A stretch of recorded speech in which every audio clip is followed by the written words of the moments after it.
23 laps so far, and 3 distinct racing crews have given the fans a great show today at Richmond International Raceway. Carl Edwards leading Kyle Busch by 2 seconds.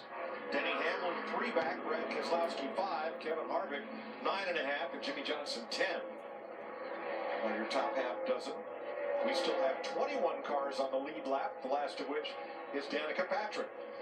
Let's go to 13th place and get a nationwide Dale Jr. performance report from Matt. And Mike, speaking to Greg Ives earlier today, he felt like this was going to be a good opportunity for them to finally score their season's first win. 3 times they finished second.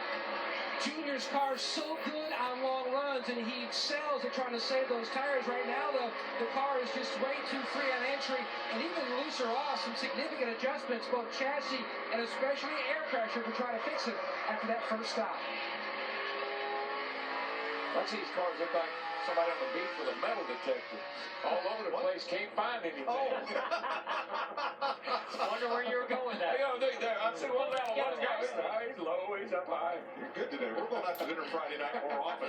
One of the things I really like about this type of race, and when the tires fall off like this, and different pit strategies, if you come in a lap or two before another car, you'll fall off sooner as well. And then those tires that came on later, like a Matt Kenseth, all of a sudden they start coming on. So you're going to see a lot of maneuvering back and forth, different passing, and different strategies playing out better at different times.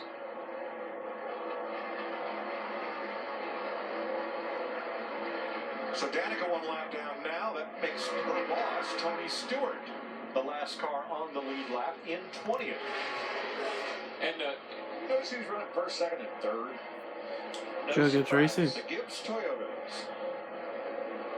And some of that's in the pits. Well, I was going to say, I think they're winning on the track and in the pits. It seems to be a real trend for them this year. There's some teams that know they've got some catching up to do. They're your Toyota top performers. Well, think about it, Jeff. If everybody got the same car and everybody got the same great driver, you can't do much on the track, so where do you work next? And guys, those top 3, it wasn't like they pitted early either. In fact, they pitted late that cycle between lap 90 and 91, talking about our top 3 right now. Yeah, I mean, I really thought the way Jimmy Johnson fired off and started off this race, he was really going to make them work for it.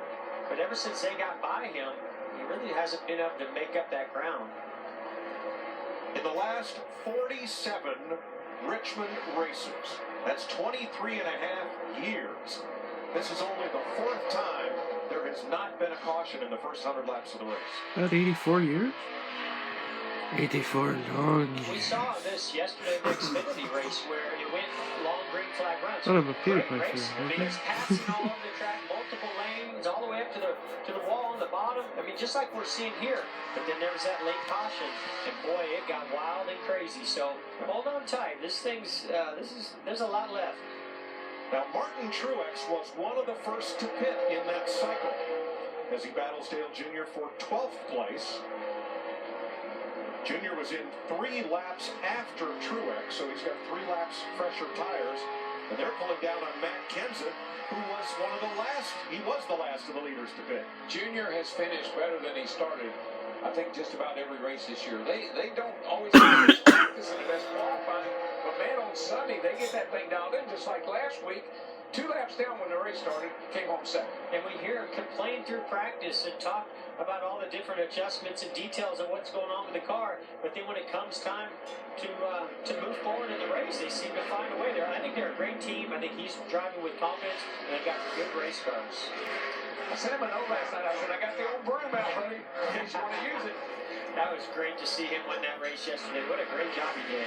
I didn't realize until late in the race when we heard it's the first time that Dale Earnhardt Jr. has won an Xfinity race in a car prepared by Junior Motorsports. First time he's won for his own team. Oh, I did not know when he won at Daytona in the 3 car, that was a Childress car.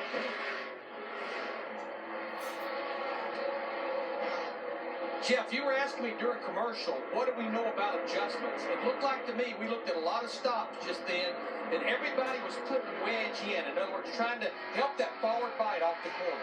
Yeah, absolutely. It looks like that's what they're really fighting. Can't wait for Talladega. And that's what that wedge will do for you. It can allow that left rear tire to work a little bit better as you feed the throttle. Won't cause as much wheel spin. Might get them just a little bit of extra momentum off the corner. We don't have a lot of tools. There's not a lot of things the driver can do, but that track bar and that brake bias, those two things are very important. Well, since pit stops, Kyle Busch has cut Carl Edwards' lead almost in half.